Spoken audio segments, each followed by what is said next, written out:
Kembali lagi di Prime Time News, Mas Romi. Jadi sebetulnya selain tadi Miss X figur perempuan, tapi apakah memang ada syarat yang mungkin tidak tertulis ya, tapi sama-sama sudah diketahui harus mencari sosok bacawa pres yang disukai oleh Presiden Jokowi dan diterima oleh Megawati. Apakah seperti itu, Mas Romi? Bukan soal suka tidak suka. Pak Jokowi itu pertimbangannya selalu menang tidak menang gitu, memperbesar kemungkinan menang atau tidak begitu. Karena Pak Jokowi itu seorang politisi yang praktis dan simpel jalan berpikirnya. Dan tidak ngoyo-woro kalau orang Jawa bilang itu panjang-panjang mikirnya enggak. Sekarang kan kebutuhan terdekat itu menang dulu kan.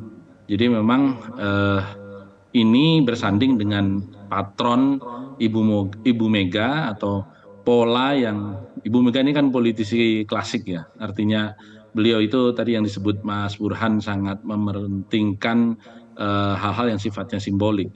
Dan Bu Mega selalu di dalam mengambil keputusan itu kan selalu tanya biasanya dengan Ketua Umum PBNU dengan Ketua Umum PP Muhammadiyah.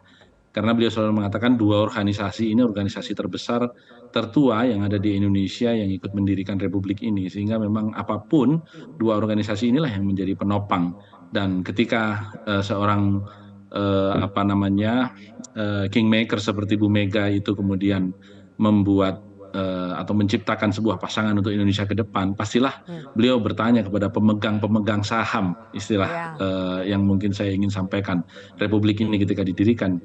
Dan diantaranya beliau sangat memegang pilar itu, nasionalis religius itu, dan religius nasionalis itu sebagai sebuah kombinasi yang itu berlaku sejak ayahandanya ya, Bung Karno, Bung Hatta. Dan ini berlanjut, sehingga memang patron ketika 4 kali Bu Mega memilih cawapres, mulai dari Pak Hamzah, kemudian almarhum Kiai Hashim Muzadi, kemudian Pak JK, kemudian Kiai Ma'ruf, itu tidak pernah terlepas sebenarnya dari narasi nasionalis religius ini. Sehingga saya bisa pastikan bahwa calon wakil presidennya Mas Ganjar itu adalah berasal dari sosok yang lebih mengedepankan warna religiusnya. Bahwa kemudian secara elektabilitas seperti disampaikan Mas Burhan tadi itu kurang memberikan kontribusi, saya sebenarnya juga malah justru ingin mencoba untuk mengeneralisir bahwa memang semua cawapres itu kontribusi elektabilitasnya itu memang nggak ada yang signifikan ya Mas Burhan kalau nggak salah di dalam berbagai survei. Karena orang itu pada akhirnya hanya akan melihat capres saja sebenarnya, bukan cawapres. Baik. Mas Romi, ini kan sepertinya Tetapi, menjurus ke Kofifa ya, karena tadi seperti Mas Burhan menganalisa Kofifa, elektoralnya Kofifa. Nah pertanyaan saya Mas Romi, apakah dengan demikian harapan P3 untuk menjadikan Sandi sebagai bacawa pres Ganjar itu pupus sudah? Sekarang sudah realistis saja? Tentu belum. Istilahnya kan kalau anak-anak muda sekarang sebelum janur melengkung nggak boleh putus begitu harapan itu. Jadi begitupun hari ini ketika kita memperjuangkan Pak Sandi, besok malam kita masih ada acara antara Pak Sandi dengan Mas Hasto membedah buku Bung Karno yang dikarang oleh Dr. Airlangga Pribadi. Jadi kita terus sampai dengan janur melengkung karena memang kita melihat seluruh kebutuhan objektif Mas Ganjar itu ada di Pak Sandi sebenarnya.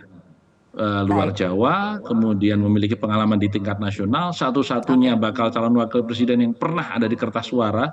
Artinya kita berbicara tingkat popularitas yang tidak terbantahkan, karena itu satu-satunya. Kemudian beliau memiliki kekuatan dari visi ekonomi yang akan melengkapi Mas Ganjar dari sisi polhukam.